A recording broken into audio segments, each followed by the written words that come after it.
চাকরি দেবে যোগ দেন, বেকারদের চাকরি দিতেই হবে, দিতেই হবে।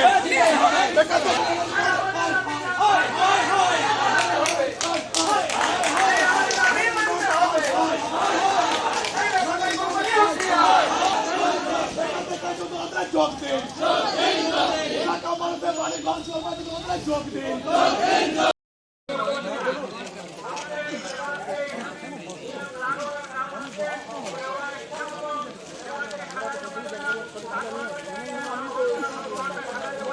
কারণটা কি?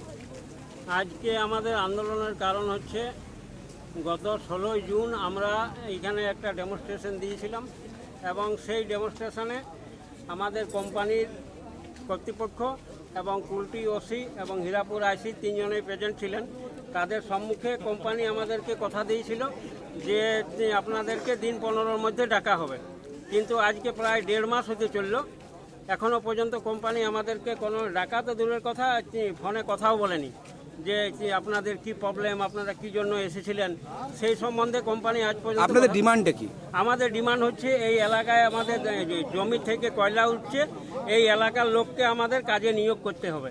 এখানকার যে স্থানীয় বেকাররা আছে তাদের যথেষ্ট কলিয়ারি সম্বন্ধে অভিজ্ঞতা আছে এবং তারা ঠিকাদারের অধীনে দীর্ঘদিন ধরে কাজ করছে, সেই অভিজ্ঞতা আছে। আমাদের সাথে মাইনিংও আছে, আমাদের সাথে সার্ভিয়ার আছে, আমাদের সাথে ITI এর বিভিন্ন ট্রেডের ছেলেরা আছে। একবার কোম্পানি আমাদের 30টা ছেলেকে টেকনিশিয়ানের ইন্টারভিউ নিয়েছিল, কিন্তু তার মধ্যে একটাকেও আজ পর্যন্ত সিলেক্ট করেনি। বাইরের লোককে কি নিয়েছে? বাইরের গাদা গাদা লোক প্রতি সপ্তাহে কমসে কম 30টা 40টা করে লোক আসছে, কিন্তু কোম্পানির কাজ করার টেকনিকটা বা কোম্পানির যে কাজ করার পদ্ধতিটা সম্পূর্ণ ভুল। ওরা 2 মাস 3 মাস কাজ করাচ্ছে, বাইরে থেকে লোক এনে ওদেরকে আবার তাড়িয়ে দিচ্ছে, ওদেরকে শিফট করে দিচ্ছে, অন্য জায়গায় নিয়ে চলে যাচ্ছে। মানে কোনো কোম্পানির লোক যেন ওকে দাবি করতে না পারে যে আজকে আমার 700 টাকা হাজিরি, আমি এতদিন থেকে কাজ করছি, আমার হাজিরি বাড়লো না কেন।